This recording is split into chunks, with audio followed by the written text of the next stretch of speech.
ओम शांति।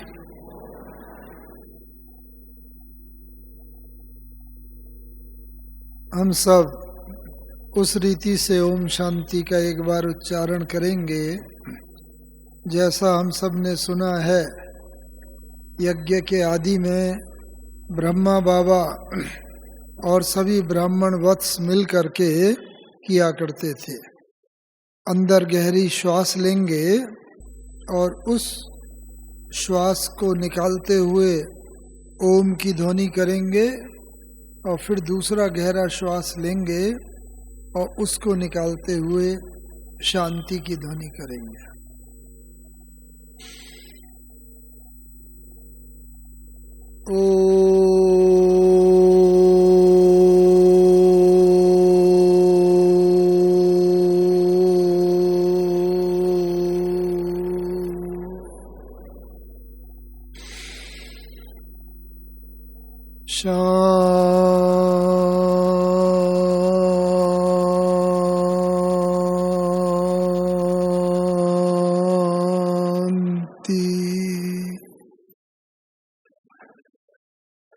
बहन जी अभी परिचय दे रहे थे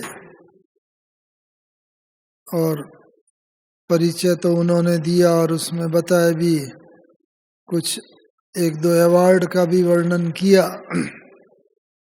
लेकिन जो सबसे बड़ा अवार्ड हमें जीवन में मिला है उसका तो उन्होंने वर्णन ही नहीं किया।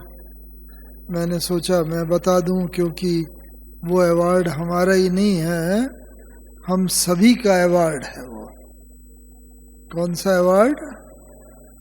हमें साकार ब्रह्मा बाबा मामा की पालना का सौभाग्य मिला, अवसर प्राप्त हुआ। और इतना ही नहीं, ये इसमें तो कई आत्माएं होंगी, आदि रत्न हमारे बहुत हैं जिनको ये सौभाग्य मिला।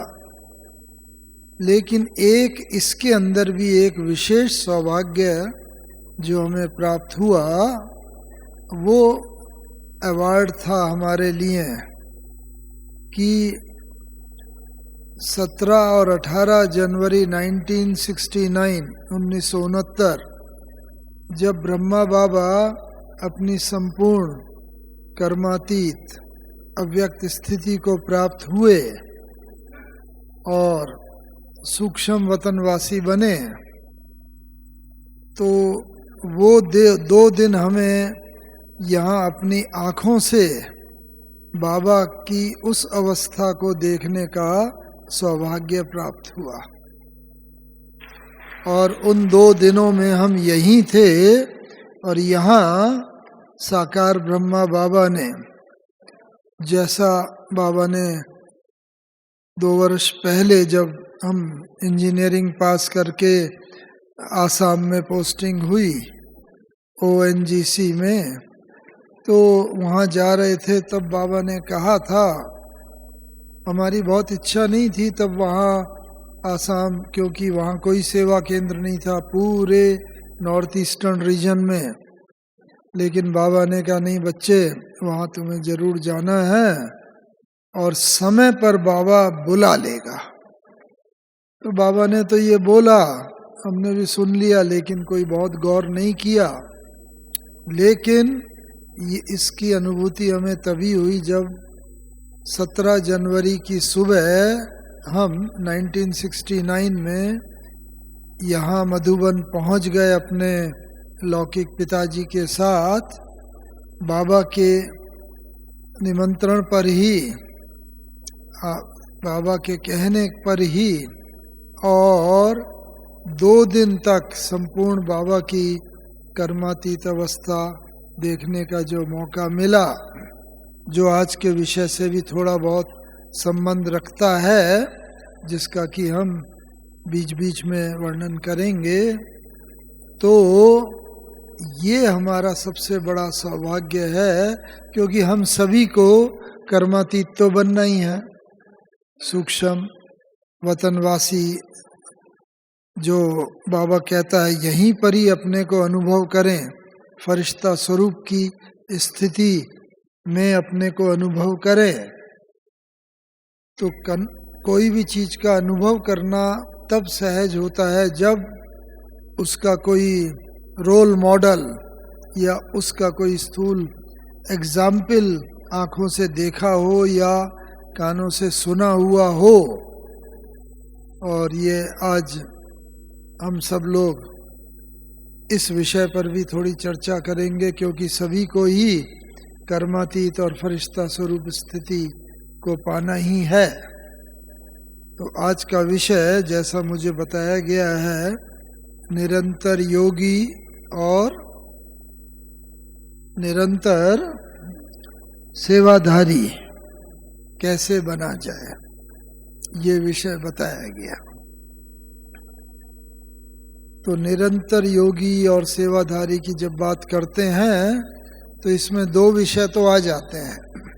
हम सब जानते हैं हमारे 4 विषय हैं, ज्ञान का, योग का, धारणा का और सेवा का।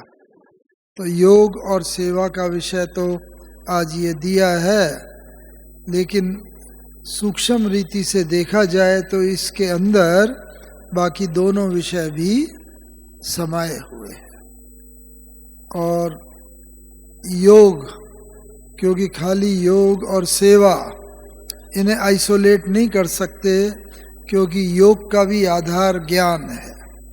तो पहले ज्ञान होगा तब योग भी होगा, लगेगा, और ज्ञान और योग होगा, जीवन में फिर धारणाएं भी और होती चलेंगी, और धारणाओं के साथ साथ फिर जो हमें प्राप्ति हुई है वो प्राप्ति को हम दूसरों को बताए बिना रह नहीं सकते। बहुत खुशी होती है, इसीलिए वो प्राप्ति यानी सेवा। तो ये चारों बातें आज के इस विषय के अंदर आ जाती हैं। तो जब हम करते हैं इन बातों को कि भाई निरंतर कैसे रहा जाए, तो इसमें निरंतर शब्द बहुत मुख्य बात रखता है, विशेषता रखता है, क्योंकि हम सबको ज्ञान, योग, धारणा, सेवा का तो अनुभव है ही है। जब से ज्ञान में आए हैं, भले अलग अलग समय से, कोई 5 साल, 10 साल, 20 साल, 40 साल के अनुभवी होंगे अलग अलग, लेकिन अभी तक भी हम लोग ये अनुभव करते हैं कि हम निरंतर अपने को नहीं कह सकते। निरंतर योगी, निरंतर सेवाधारी, निरंतर जीवन में कोई भी अंतर न हो, कोई व्यर्थ न हो, लगातार श्वासोश्वास हमारे ये चारों नियम, मर्यादाएं, धारणाएं सब चलती रहें। तो ये बात कहने में हम सभी अभी अपने को संपूर्ण रीति से समर्थ नहीं समझते। क्यों ये बात है ना, निरंतर नहीं है।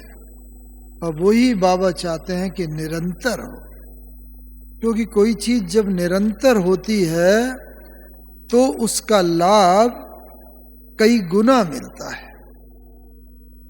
फॉर एग्जाम्पल, कोई व्यक्ति बीमार है, बीमार होता है तो दवाई भी करते हैं, इंजेक्शन वगैरह भी देते हैं। जब पूरा ठीक डॉक्टर को नहीं लगता है, उतना लाभ नहीं हो रहा है, तो क्या करते हैं, हॉस्पिटल में एडमिट करके सबसे पहला काम तो ड्रिप लगा देते हैं। हाँ, ड्रॉप ड्रॉप ड्रॉप वो दवाई आदि उसकी चलती रहती है, और वो निरंतर होती है। स्लो एक एक ड्रॉप बाय ड्रॉप जाती है, लेकिन निरंतर होती है। तो उसका डॉक्टर लोग बोलते हैं बहुत लाभ होता है, क्योंकि वो सीधा ही शरीर को स्वीकार्य हो जाता है, ब्लड में सीधा ही वो चली जाती है। ये है निरंतरता का लाभ। इसी तरह घर में बहनों को भी अनुभव होगा, गैस, कुकिंग गैस होती है किचन में, तो जब तक गैस चल रही है, जल रही है, खाना पक रहा है, सब ठीक रहता है।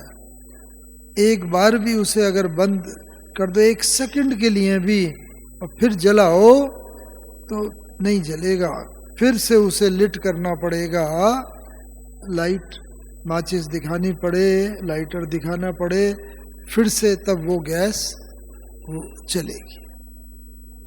तो ये जो है तब उसमें निरंतरता आती है। इसी को बाबा कई बार कहते हैं योग, निरंतर योग का मतलब ज्वालामुखी योग।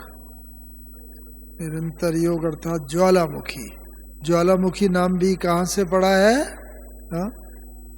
भारत में हिमाचल प्रदेश में एक स्थान है, उसका नाम ज्वाला देवी है, जिले का नाम है। वहाँ पर ही एक मंदिर है और उस मंदिर की शुरू से ये विशेषता रही है कि वहाँ एक मूर्ति है देवी की, उसके मुंह से हमेशा ज्वाला निकलती रहती, आग निकलती रहती है। इसीलिए उस मंदिर का, उस शहर का नाम ही ज्वाला देवी पड़ गया है। तो बहुतों से पूछा गया भाई ये ज्वाला कैसे निकलती है, सबकी बहुत श्रद्धा है वहाँ पर। तो सब कहते हैं भाई हमें पता नहीं, मेरे पिताजी, उनके पिताजी, दादाजी आदि उस जमाने से ये ज्वाला 1 सेकंड के लिए भी बुझी नहीं है, जलती रही है। इसीलिए चमत्कार की बात है ज्वाला देवी। बात तो सही है, 1 सेकंड के लिए भी कभी बुझी नहीं है। तो वहाँ बाबा ने तो कहा है कि आध्यात्मिकता के साथ साथ विज्ञान का भी समावेश हो जाता है, तो दुनिया उस बात को सहज स्वीकार कर लेती है।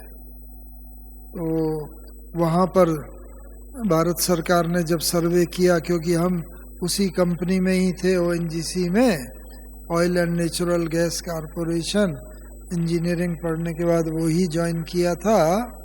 लेकिन हम लोगों को भी पढ़ाया गया था, हम लोगों के पढ़ाई से भी पहले ये वहाँ पर जब सर्वे किया गया तो देखा गया नीचे गैस के बहुत भंडार हैं, और किसी व्यक्ति ने तब गैस के भंडार वगैरह थे, और जहाँ से गैस निकल रही थी वहाँ मूर्ति वगैरह और थोड़ा बना के उसके मुंह से ये गैस निकल दी, तो उसे जला दिया। वो जल रही है लगातार, क्योंकि जमीन से गैस निकल रही है, और उसी को भावना के रूप में लोगों ने उस रीति से लिया। तो निरंतर का, लेकिन बाबा कहता है जो भी ज्ञान भी हो, सत्य ज्ञान है हमारा, लेकिन सत्यता के साथ साथ सभ्यता भी हो। तो उन्हें पहले बताया गया तो लोगों ने माना नहीं कि अरे कैसे हो सकता है, ये तो देवी की महानता है, ज्वाला चल रही है 100-200 साल 300 साल पता नहीं कितने साल पहले से, और जब से जिसने देखा है तब से कहता है मेरे दादा परदादा के टाइम से ये जल रही है। फिर जब उन्हें बताया गया, सीनियर ऑफिसर्स ने कुछ उसके रास्ते में ना कुछ एक गैस का स्विच वगैरह लगाया, और वहाँ के उसको बुला के, सरपंची जो था उसको बुला के कहा कि अच्छा आप इसे घुमाओ, ऑफ करो। उसे उसने घुमाया स्विच को, तो ज्वाला निकलनी बंद हो गई। फिर उसे बोला अच्छा अब आप उसे दूसरी तरफ घुमाओ और जलाओ गैस, तो वो जलाया, फिर जल गया, क्योंकि वो तो गैस थी। और निरंतरता बनाए रखने के लिए 1 सेकंड भी काफी है उसको ब्रेक करने के लिए। तो निरंतर का मतलब ही ये है बाबा का, निरंतर योगी का मतलब ये नहीं कि हमें बाबा की ही स्मृति रहे। एक बार हमारे वरिष्ठ भाई रमेश भाई ने साकार ब्रह्मा बाबा से पूछा था, बाबा आप कहते हो 8 घंटे योग करो, 8 घंटे लौकिक काम करो और 8 घंटे आराम करो। अब 8 घंटे तक बाबा की याद कैसे रहे, और उसे बाबा कहता है फिर और निरंतर करो। तो बाबा ने कहा उसका मतलब ये नहीं कि बाबा की याद रहे। 8 घंटे का याद का मतलब कि 8 घंटे में थिंकिंग भी, हमारी विचार भी कोई नेगेटिव ना हो, किसी के प्रति दुर्भावना ना हो, पॉजिटिव थिंकिंग हो, हमारे सकारात्मक विचार भी, वाणी भी, कर्म भी सकारात्मक रहे। बाकी योग भी बीच में बाबा का, जब बाबा की स्मृति आए बाबा को भी याद करो, लेकिन किसी को भी कष्टदायक ना हो। हमें याद है जब हम लोग ज्ञान में आए 1962 में, 62 में ज्ञान में आए, तो पहले बाबा ये कहा करते थे कि भाई कर्मेंद्रियों से कोई विकर्म नहीं करना है, इससे विकर्म बनते हैं। विकारों के वशीभूत होकर कोई कर्म किया, बाकी वाचा में और संकल्प में तो अंत तक आते रहेंगे, लेकिन कर्मेंद्रियों से नहीं करना है। फिर बाबा और 2-3 साल निकले 1965-66 में, बाबा ने कहा वाणी से भी कोई ऐसा अपशब्द या दुखदाई शब्द नहीं बोलना है कि किसी को कष्ट हो। दुख दिया तो दुखी होकर मरेंगे, ये बाबा के महावाक्य। और फिर बाबा और सूक्ष्म, जब 67-68 के पास जितना जितना बाबा कर्मातीत अवस्था को पाते जा रहे थे, ज्ञान भी अपना बहुत सूक्ष्म और सूक्ष्म गुह्य होता जा रहा था। और बाबा ने कहा मंशा में भी कोई नेगेटिविटी ना हो, किसी के लिए ऐसी भावना ना हो जो मंशा आपने कर्म से तो नहीं किया, वाणी से भी नहीं बोला, लेकिन मन में भी अगर किसी के प्रति कोई बदला लेने की भावना, दुख देने की भावना, विकार की भावना, देह अभिमान के वशीभूत होने की भावना, मर्यादा उल्लंघन करने की बात कोई भी मन में भी अगर आई ना, उसमें भी विकर्म बनता है। क्योंकि मंशा में आई, संकल्प में आई, 1 बार 2 बार 10 बार आई, तो वो वाणी में भी आएगी, वाणी में आएगी तो कर्म में भी आएगी। तो मंशा में ही पैदा ना हो। इसीलिए बाबा कहता है मंशा और स्वपन में भी इतनी पवित्रता की पराकाष्ठा हो, ऐसी निरंतरता होनी चाहिए। जब हम कहते हैं निरंतर योगी और निरंतर सेवाधारी, तो ये एक निरंतरता का भाव ये है।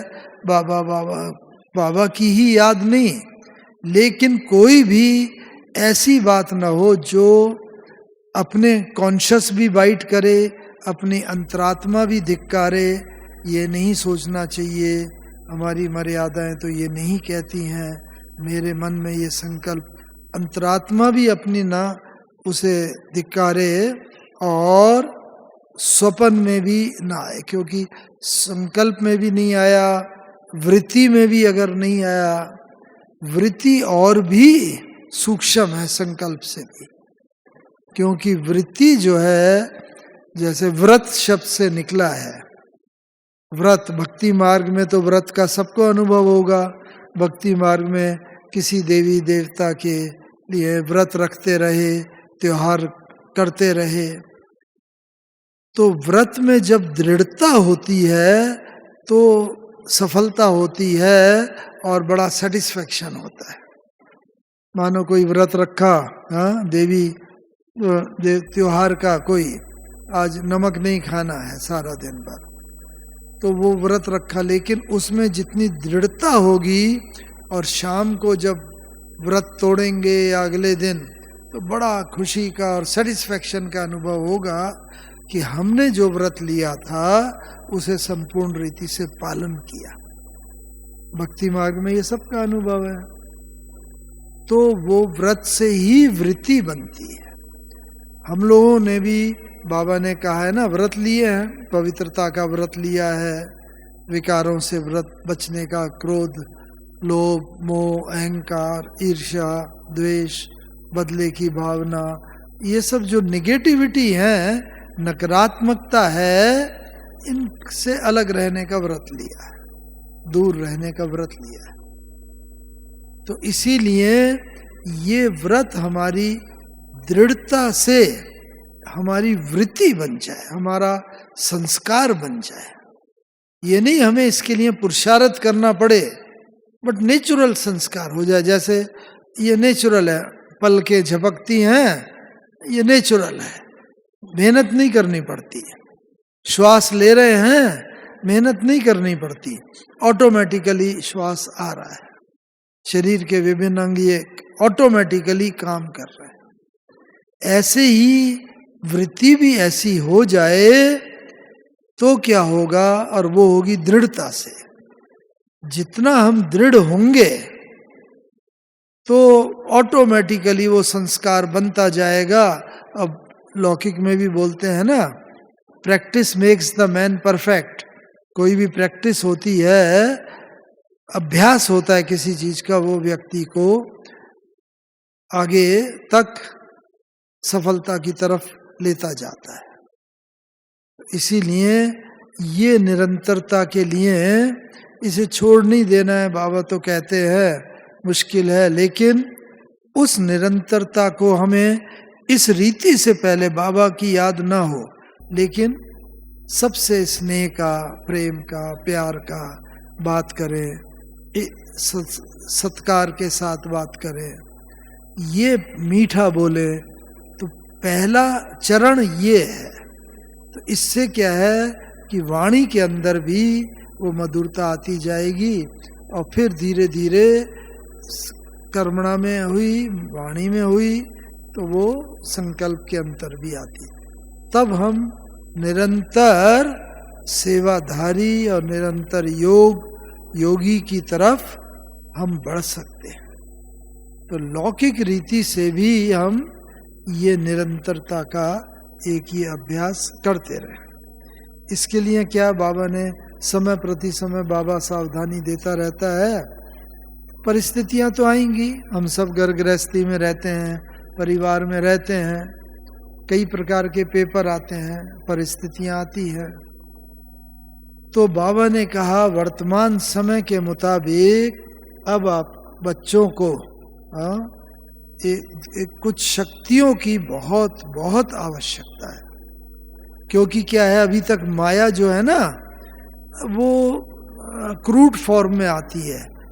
काम के रूप में आई मानो माया, पहचान लेंगे। क्रोध के रूप में आई, जान लेंगे। अहंकार के रूप में आई, ईर्ष्या। तो ये माया के ऐसे क्रूड मोटे रूप हैं कि तुरंत पहचाने जाते हैं। तो हम इससे बच जाते हैं, बचते रहते हैं। लेकिन अब माया भी ऐसे रूप बदलकर मोहनी रूप में आती है कि उसको पहचानना भी सहज नहीं होता।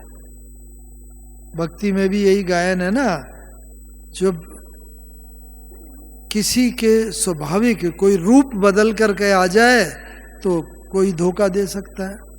मानो सीता जी थे, तो वैसे बहुत पतिव्रता थी और सब कुछ राम के समर्पित थी, लेकिन जो स्वर्ण हिरण देखा ना, बस उसको पहचान नहीं सके कि ये माया का रूप हो सकता है।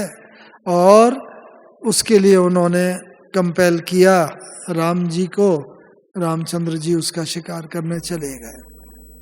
और रावण ने जब लक्ष्मण रेखा वगैरह खींच करके मतलब ऐसा सीता जी को सावधान किया कि इससे बाहर नहीं निकलना, तो रावण आया, रूप बदल कर आया था, इसलिए उसको पहचान नहीं सके। कि अगर रावण अपने स्वाभाविक राक्षसी रूप में होता तो पहचान लेते, लेकिन वो भी साधु का रूप धारण करके आया भिक्षा मांगने, तो पहचान नहीं सके। तो वो रावण के वशीभूत हो गई। और किस पर सारी भक्ति मार्ग में कथा हम सब ने पढ़ी है। ऐसे ही बहुत उदाहरण है। अहिल्या का भी उदाहरण है, गौतम ऋषि की स्त्री, वो भी इंद्र के रूप को नहीं पहचान सकी। इंद्र भी रूप उसके पति का रूप धारण करके आया और इस प्रकार से वो भी विकारों के वशीभूत हो गए। तो माया भी अभी इस मोटे रूप में नहीं, बड़े मोहनी रूप में, अलग अलग रूप में, बहुत स्नेह प्यार, तो उसमें पहचानना भी सहज नहीं है। इसीलिए बाबा कहते हैं बच्चों की निर्णय शक्ति और परख शक्ति बहुत तीव्र चाहिए, पहचान सके। हम सही और गलत के बीच को तो पहचान लेते हैं, ये सही है ये गलत है, लेकिन सही और सही के बीच में पहचानना कि कौन वास्तविक में सही है और कौन सही का रूप धारण करे हुए है, उसको पहचानना बहुत कठिन है। इसीलिए अब माया के रूप को पहचानने के लिए एक तो हमारी निर्णय शक्ति, परख शक्ति ऐसी हो, और उसके लिए बाबा ने क्या कहा है, उसके लिए जो शक्ति की जरूरत है वो है एकाग्रता। हमारी बुद्धि की एकाग्रता चाहिए। तो अगर हमें अल्टीमेटली निरंतरता की तरफ जा सकते हैं, और निरंतर होने के लिए हमें व्यर्थ से बचना पड़ेगा। निरंतर तभी होगा जब हमेशा सही सही सही सही होता रहे और बीच में ब्रेक ना हो। व्यर्थ की वजह से वो ब्रेक हो जाता है। कोई व्यर्थ संकल्प आ गया, वो चलता रहा, ब्रेक हो गया तो निरंतर भी नहीं रहे, और जो समर्थ भी होना चाहिए वो भी नहीं रहा। तो इसीलिए एकाग्रता की शक्ति धारण करने के लिए जो बाबा ने हमेशा कहा है, अब बच्चों को ये देखना है मेरी कितनी एकाग्रता है, कितना समय मैं योग में बैठती हूँ या बैठता हूँ, कितना समय मेरी बुद्धि लगती है, कितना समय दूसरे दूसरे धंधे में, परिवार में, और जहाँ जहाँ मन का आकर्षण होता है वहाँ वहाँ भाग जाती है। तो वो एकाग्रता की शक्ति होने के लिए बाबा ने कई बात बताई हैं, उन डिटेल में तो नहीं जाऊंगा। एक बाबा ने बताया है एकाग्रता के लिए एकांत का अभ्यास चाहिए, बाहर का भी एकांत और मन का भी एकांत। बाहर का एकांत में लौकिक में भी विद्यार्थी का, कल परसों ही बाबा ने मुरली में उदाहरण दिया ना, बच्चे जब पढ़ने जाते हैं, परीक्षा होती है, बगीचे में चले जाते हैं, पेड़ के नीचे भी एकांत में पढ़ते हैं, तो बुद्धि फ्रेश हो रहती है और उसको धारण करती है। वो हो गया बाहर का एकांत। साथ में मन का एकांत भी चाहिए।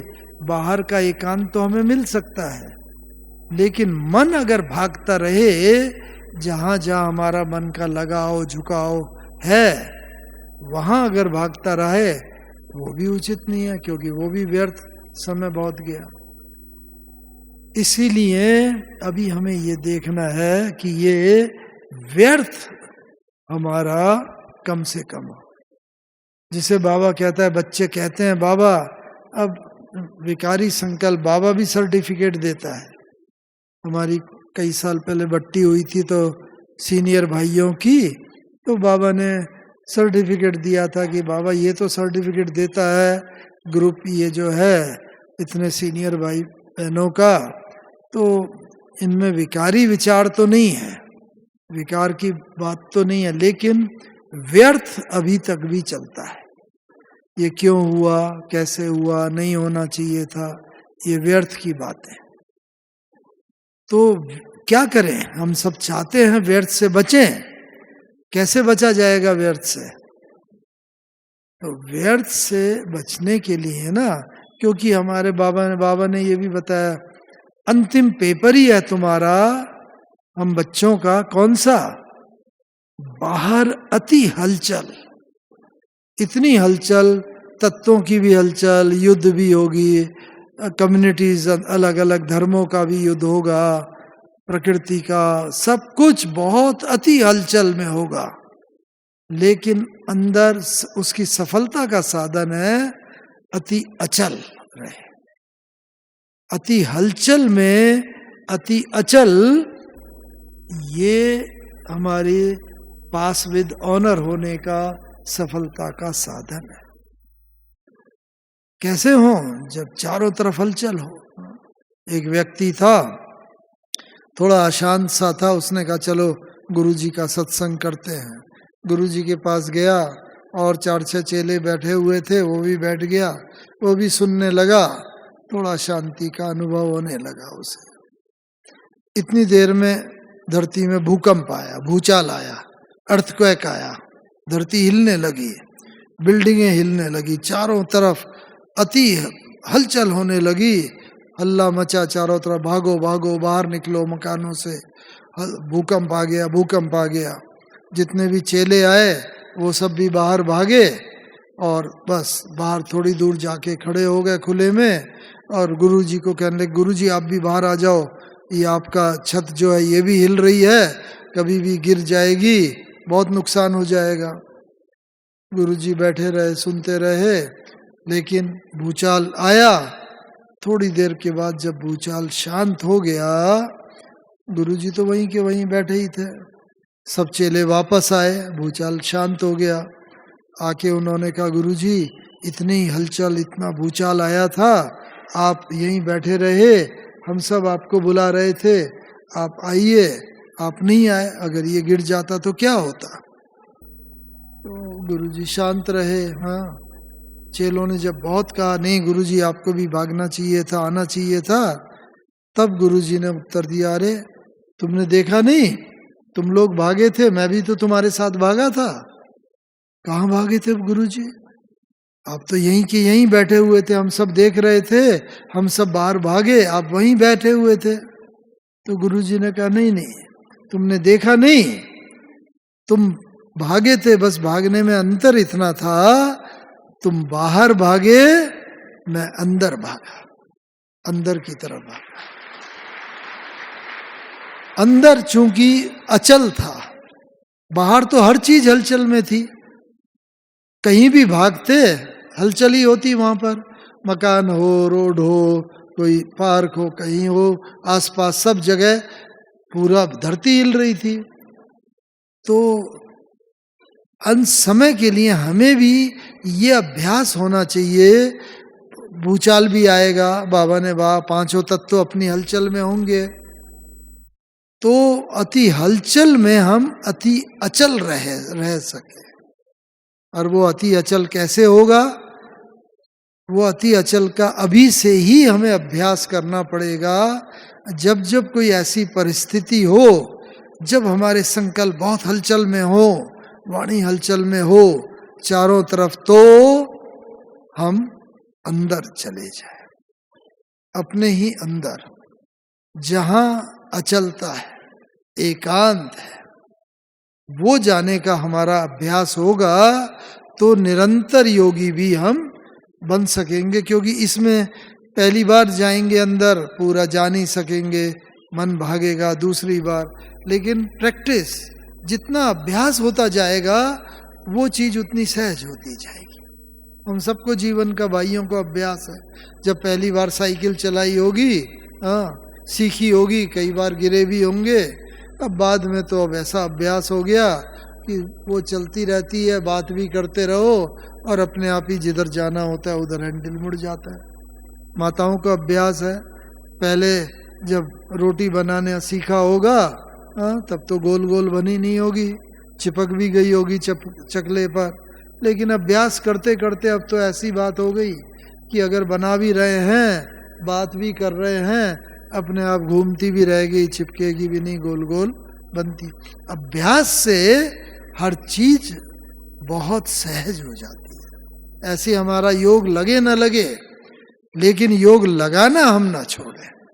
अरे बैठते हैं, इतनी देर बैठते हैं, नौकरी पर चला जाता है, दुकान पर चला जाता है, परिवार की तरह, बच्चे की तरह, पति की तरह, पत्नी की तरह बुद्धि चली जाती है, तो उससे हम घबराएं नहीं, लेकिन हम वैसे रहे तो वो अभ्यास करते रहेंगे तो ये गारंटी है। बाबा ने कह रहे बच्चे, अनेक बार तुम सफल हुए हो, अभी भी हो रहे हो और अनेक बार होते रहेंगे। तो इसीलिए उस अभ्यास को छोड़े नहीं। तो एक तो ये एकाग्रता जितनी जितनी बढ़ेगी, एक शक्ति तो ये चाहिए माया को परखने की कि माया मोहनी रूप में आएगी, साधारण रूप में नहीं, मोहनी रूप में। दूसरा, माया को पहचान भी लिया तो कौन सी शक्ति चाहिए? सामना करने की शक्ति। एक पहचानने की, परखने, निर्णय शक्ति चाहिए, दूसरी सामना करने की शक्ति चाहिए। माया का सामना कर सके, और सामना करने के लिए सबसे सहज क्या है? बाबा को सदा साथी बना ले। बस बाबा का वो साथी और सारथी रहेगा तो सदा सफलता होती रहेगी। द्रौपदी ने भी ना, देखो जब चीरहरण हो रहा था सबको याद किया, पांचों पति को, द्रोणाचार्य को, भीष्म पितामह आदि आदि, सब सिर नीचा किए बैठे रहे, कोई मदद को नहीं आया। लेकिन जब भगवान को साथी बनाया तो उसकी लाज की रक्षा हुई, और जैसा हम सब जानते हैं कथाओं में वर्णन है। तो हम भी सामना सफलतापूर्वक तब कर सकेंगे जब कोई स्थूल संबंधी या स्थूल साधन व्यक्ति याद ना है, बल्कि सीधा ही बस बाबा ने कहा आओ बाबा आओ, मेरे बाबा आओ मदद करो, आओ बाबा। बच्चे मेरा आवाहन नहीं करते, मैं तैयार बैठा हूं, बस बच्चे बुलाएं और मैं जाऊं, लेकिन बच्चे बुलाते ही नहीं है। उन्हें लौकिकी याद आता रहते हैं, दूसरी बातें याद आती रहती हैं, तो बाबा भी साक्षी होकर देखता है। तो इसके लिए हमें क्या करना है कि हमारा योग में और इसमें निरंतरता बनी रहे।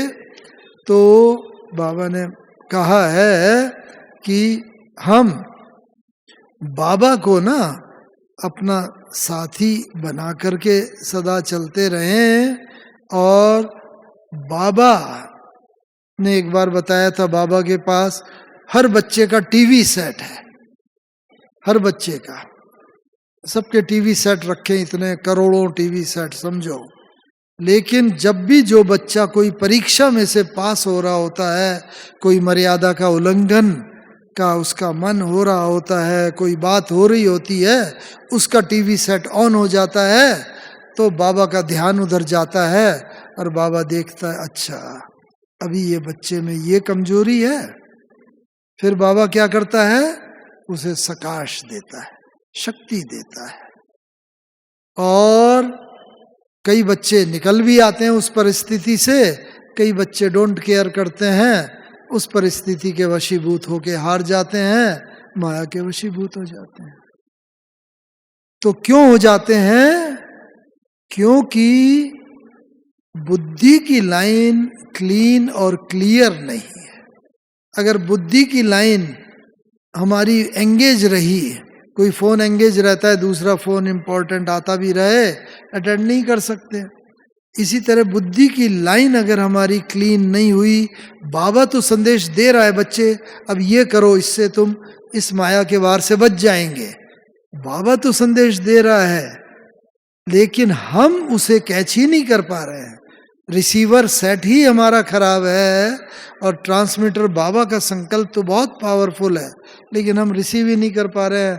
तो उस माया के विभीषिका से कैसे बाहर निकलेंगे?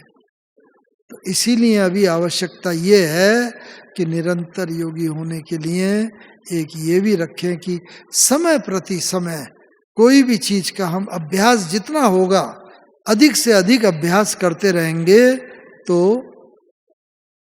लास्ट मोमेंट पर सफल हो जाएंगे। विद्यार्थी भी जब एग्जाम की तैयारी करता है ना, पढ़ता है, फिर किताब को बंद करके रख देगा, फिर याद रिमाइंड करेगा, रिकलेक्ट करेगा, पढ़ेगा, कुछ नोट्स बनाएगा, अंडरलाइन करेगा, उसको ध्यान में लाएगा, पढ़ेगा। उस परिस्थिति को वो एमर्ज करता है जब वो एक्चुअली एग्जाम में बैठा होगा, जब उसके पास किताब नहीं होगी, नोट्स नहीं होंगे, कुछ नहीं होंगे, तब वो उस परिस्थिति को एमर्ज कर सके और उसका उत्तर लिख सके। तो हमें भी बीच बीच में ये अभ्यास करना चाहिए कि कोई परिस्थिति आई, बस बाबा का आह्वान करें, देखें बाबा किस तरीके से मुझे टचिंग करता है और मैं उस टचिंग को लेने का अभ्यासी हूँ।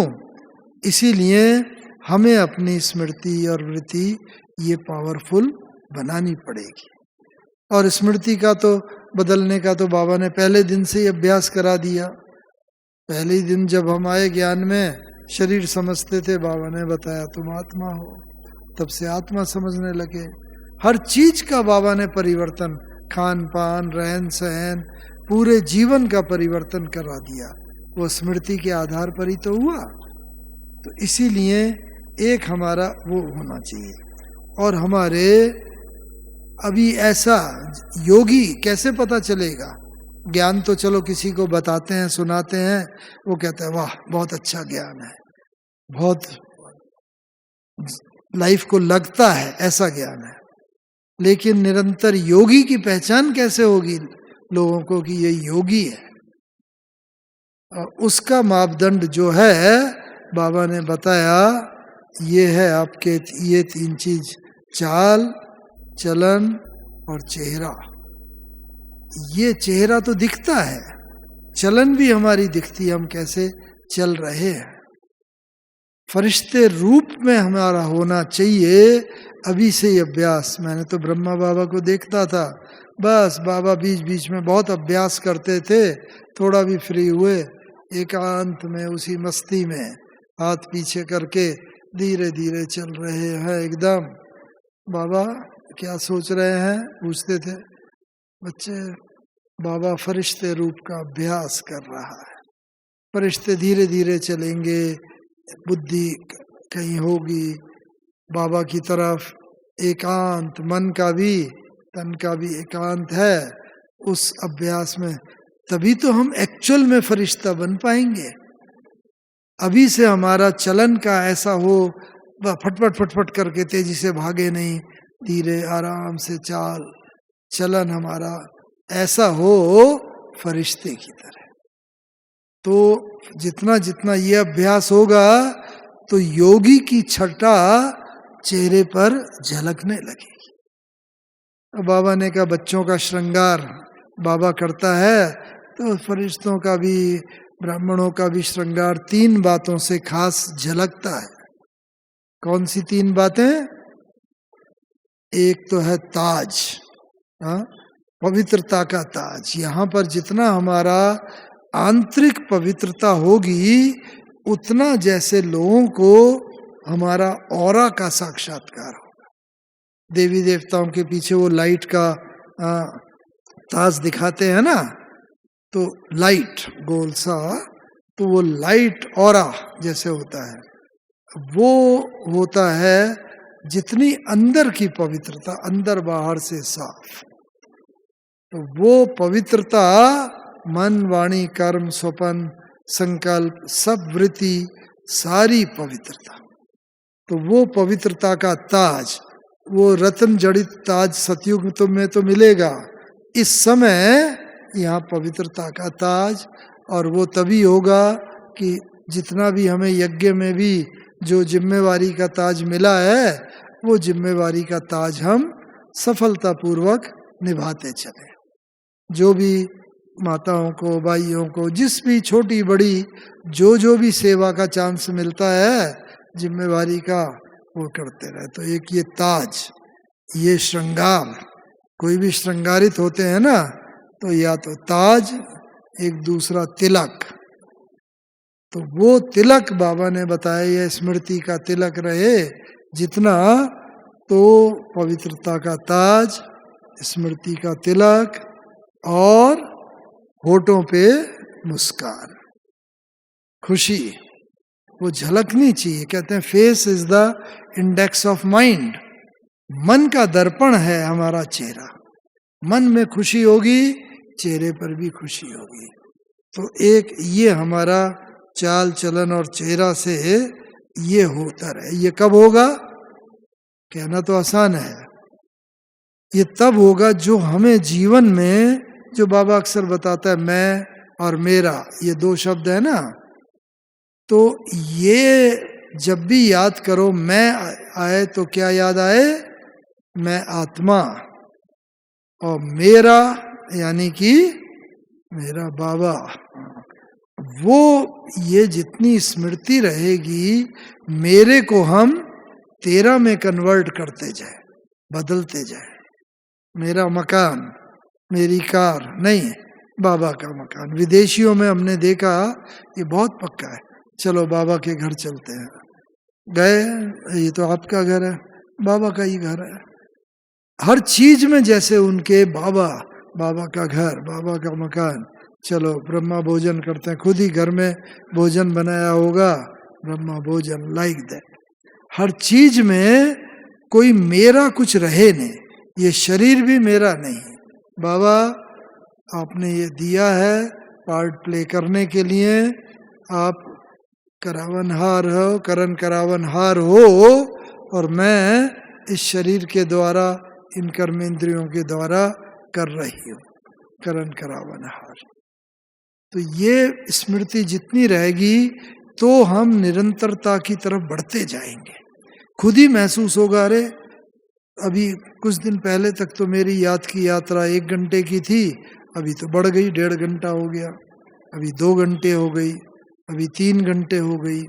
बाबा कहता है धीरे धीरे इस याद की यात्रा को बढ़ाते चलो, एकदम सडन जंप नहीं करो कि बस चलो हट से बैठ गए 4 घंटा यह करना है। बैठ जाएंगे भी, लेकिन बुद्धि तो वही है ना, वो भटकती रहेगी।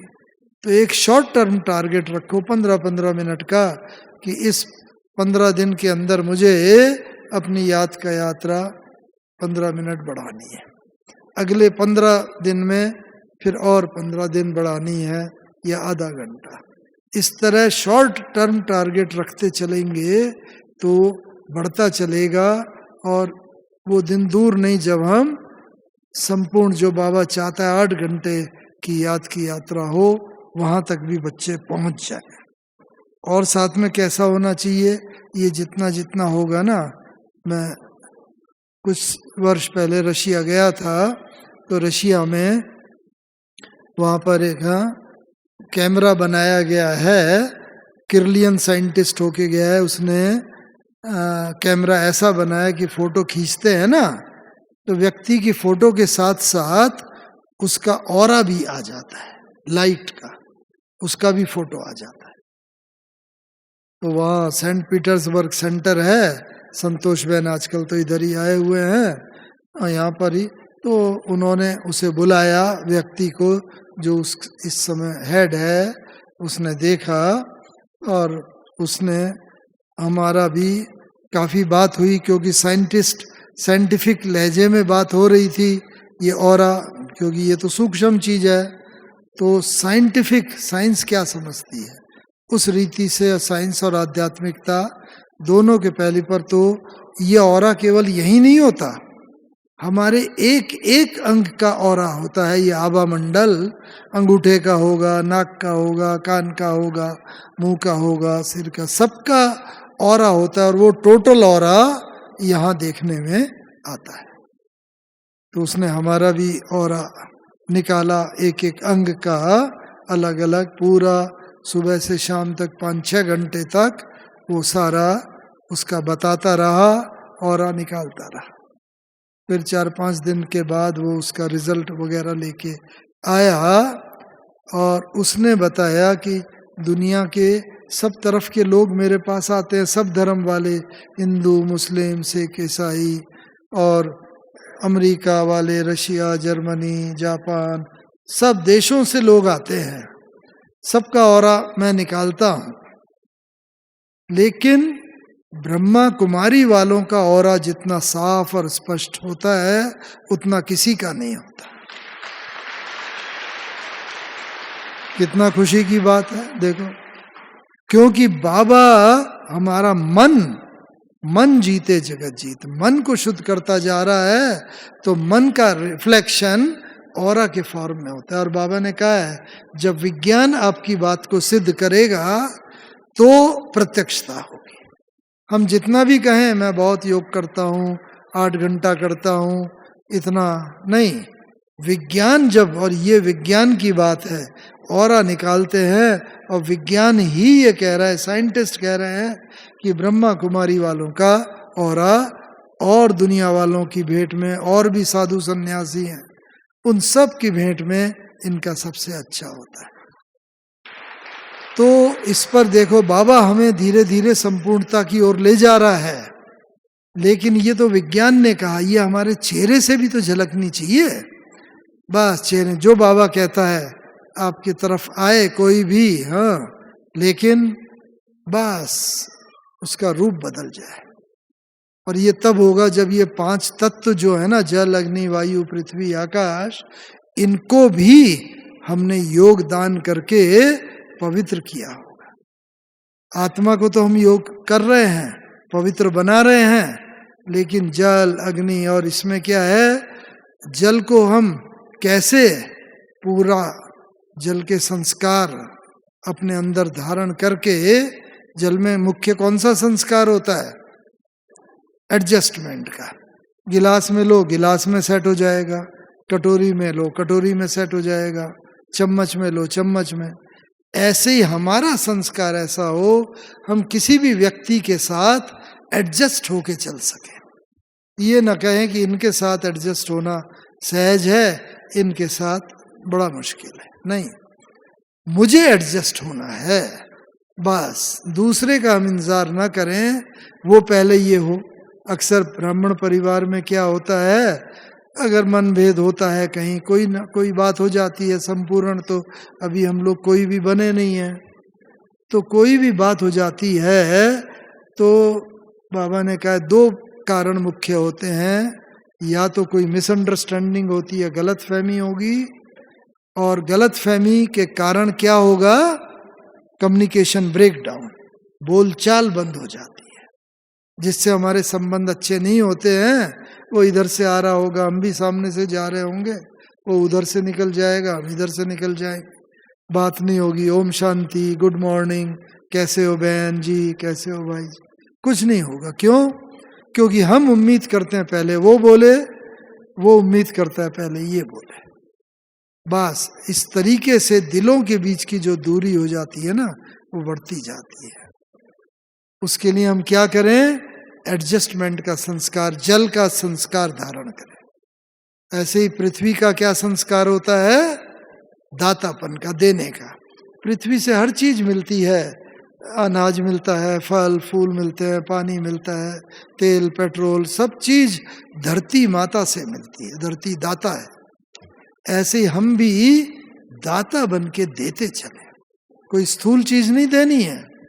प्रेम, शांति, सहयोग, सहिष्णुता, जिसमें एक पैसा भी खर्च नहीं होता, बस बोल के ऊपर हमारे विचारों पर निर्भर, वो हम हर एक को देते चलेंगे, लेन देन करते चलेंगे, तो फिर क्या होगा, धरती में जितने भी अर्थक्वेक आएंगे, भूचाल होंगे, लेकिन चूंकि धरती को हमने अपना मित्र बना लिया, तो धरती कभी भी हमें भूचाल के अंदर लेकर के कभी भी हमारी मृत्यु का कारण नहीं बन सकती। इसी तरह जल का संस्कार, एडजस्टमेंट का धारण कर लिया, तो जल जितनी सुनामी आए, बादल फटे, पानी हो, हमारे अशांति का, दुख का कारण नहीं बन सकता। इसी तरह अग्नि का क्या गुण है, सूर्य अग्नि का प्रतीक है ना, अग्नि में कोई चीज डालो, उसका रूप परिवर्तन हो जाता है। बाबा कहता है आपका भी ऐसा ज्वालामुखी और अग्नि स्वरूप हो, कोई भी आत्मा आए, रोती हुई आत्मा आए, हंसती हुई चली जाए। अशांत आत्मा आए, आपका स्वरूप देख के, ज्वालामुखी स्वरूप देख के, वो शांति के सागर में लहराती हुई चली जाए। रूप परिवर्तन तब हो सकता है जब हमारा ज्वालामुखी रूप, और जब ये तब होगा जब उसके अंदर हमने क्या होगा, अग्नि में जो चीज डाली जाती है, रूप परिवर्तन हो जाता है ना, तो सूर्य की तरफ मुख होगा सदैव, बाबा की तरफ सदा मुख होगा, तो माया रूपी परछाई पीछे रहेगी। अब बाबा की तरफ पीठ हो गई, तो माया रूपी परछाई हमें गाइड करती रहेगी। इसी तरह आकाश जैसा विशालता का गुण धारण करें, किसी भी भाई बहन की कोई कमजोरी न देखें, तो क्या होगा, कोई भी कमी कमजोरी तो सब में है, वो भी अपना छोड़ने का पुरुषार्थ कर रहा है, लेकिन मुझे जो है उस कमी कमजोरी को देखना नहीं है, क्षमा करते चलना है। क्षमा करो और क्षमा मांग लो, जीत है इसमें, हार नहीं। क्षमा वीरों का भूषण है, कायर का व्यवहार नहीं। जो कायर होगा वो क्षमा नहीं कर पाएगा। तो आज यहां बैठ के अपने अंदर देखना कि क्या मैं कायर हूं या महावीर हूं। अगर कोई ना कोई व्यक्ति मेरे सामने अभी तक उसकी निगेटिविटी दिल में बैठी हुई है, इसका मतलब मैंने उसे क्षमा नहीं किया, मैं कायर हूं। कायर होना तो कोई नहीं चाहेगा। मुझे महानता बाबा, और बाबा में देखा, मम्मा में देखा, दादियों में देखा, कोई बड़ी से बड़ी बात भी हो जाती थी, आता था उस बात को भूल जाते थे और एकदम भूल जाते थे, याद ही नहीं रहता था। इसी तरह पांचवा तत्व कौन सा अंतिम तत्व? जल, अग्नि, वायु। हम सदा हल्के रहे, वायु का गुण है हल्के रहना। हल्की चीज सदा ऊपर उठाती है, भारी चीज नीचे आती है। पृथ्वी का क्या गुण है? वो नीचे खींचती है, वायु ऊपर खींचती है। लेकिन दोनों में विपरीत गुण है, लेकिन दोनों सदा साथ साथ है। जहां जहां पृथ्वी है वहां वहां वायु है। ऐसे हम अपने परिवार लौकिक में रहें, विभिन्न संस्कार हों, उल्टे संस्कार हों, लेकिन हम हल्के रहें, और जितना हल्के रहेंगे तो संपूर्णता और निरंतरता की तरफ चलते रहेंगे। इस तरह प्रकृति के तत्वों पर भी, अपने संस्कारों पर भी, और सबके ऊपर हम विजय प्राप्त करके अल्टीमेटली हम इस रीति से संपूर्ण बन सकते हैं। ओम शांति, ओम शांति, ओम शांति।